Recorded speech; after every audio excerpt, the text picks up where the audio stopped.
staying warm. Okay. She's not like us. All right, how we turn this thing around? All right. Okay, guys, I got an update on the Mangione court case. Breaking news right here from the Go TV. You haven't heard it anywhere else. This morning, the case started at 11 a.m. I was a little bit late, and then when I got in, I had too many clothes on. It was completely. They had the temperature on hell in there, so I was layered. I had my Columbia pants on, all of my Columbia warm weather gear on underneath. I layered a sweater, this jacket, so I had 3 layers on. And when I got into the courthouse, it was insane. It was completely hot in there, so I had to go into the bathroom and strip down to just 1 layer. But in the process,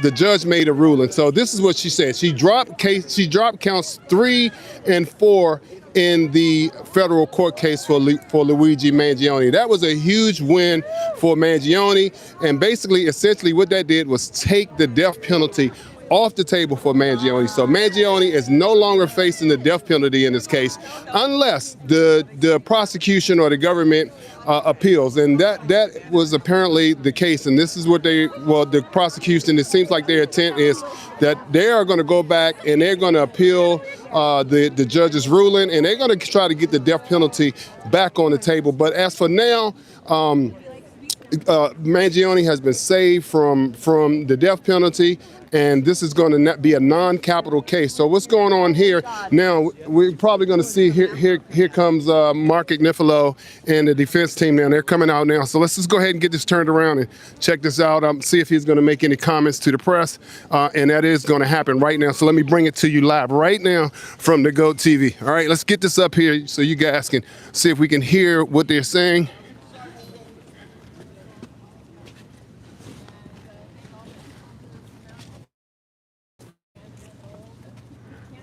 It's live right here on the Go TV, guys. You got to check this out.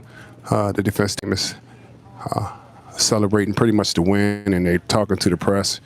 It's Mark Agnifilo there.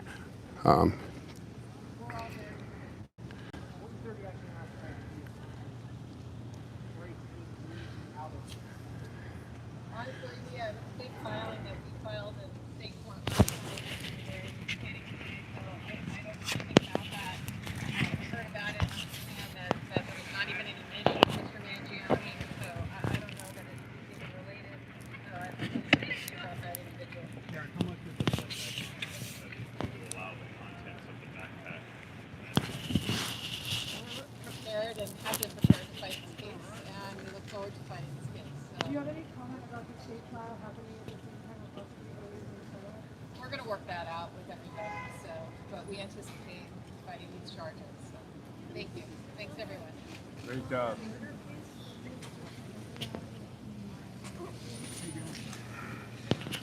Okay, guys, you can't hear the commentary.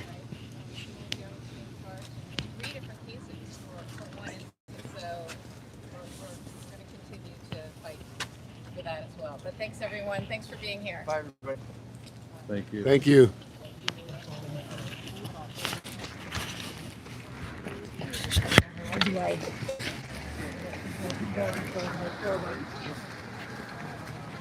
All right, guys, that was quick. That was really quick. That was Karen Agnifilo and Mark Agnifilo, Luigi Mangione's defense team, and they were pretty much stoic. You could tell that they were happy or relieved that their client isn't now going to face the death penalty.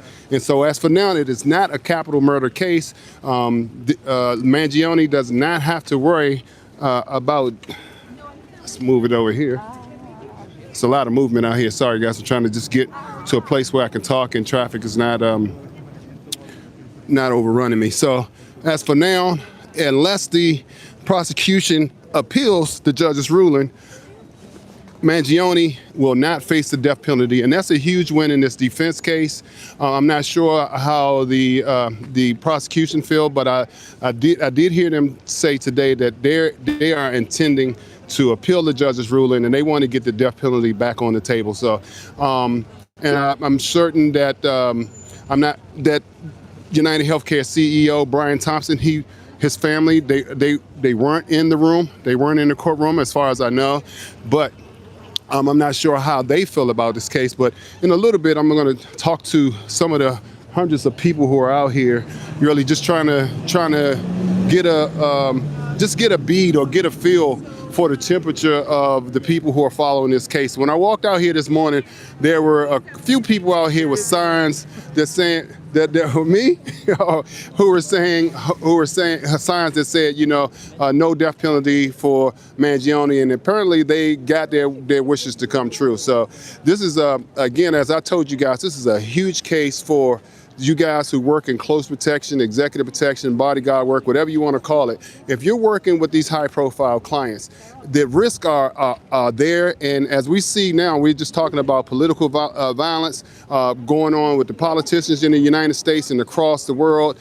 In the corporate America, we're looking at the state of the economy, the way things are going, whether you're Democrat or Republican. A lot of people are not feeling what's going on with the government. They're not feeling the high prices here in America for food, gas, and the basic things that they need in life. And a lot of the frustrations are starting to boil over. And, this is, again, we have to say alleged because in the United States of America, you're innocent until proven guilty. So you had a presumption of innocence. Doesn't mean that you're innocent, but you had a presumption of innocence until you're proven. My brother said, that's right. That's right. until you're proven guilty. So this, again, it's a huge win for the defense, a huge win for Mangione. I'm certain that he's relieved by that.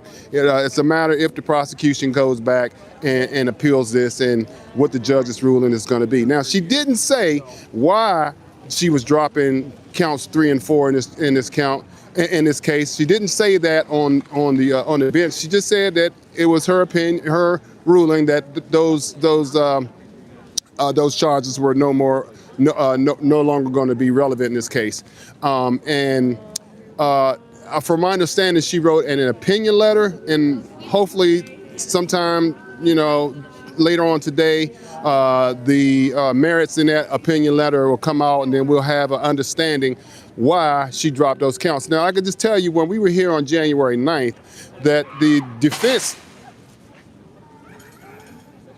defense's argument was that when the Altoona police stopped Luigi Mangione in Altoona, in the McDonald's in Altoona, Pennsylvania, that he had in his backpack, similar to what I have on, a journal, which was pretty much a manifesto describing his motives and his strategy to, quote unquote, to unalive a healthcare executive, right? He had experienced some pain. He had, they said on the crime scene, it had deny, delay, defer, or something like that. Depose, there it is, depose, deny, delay, depose.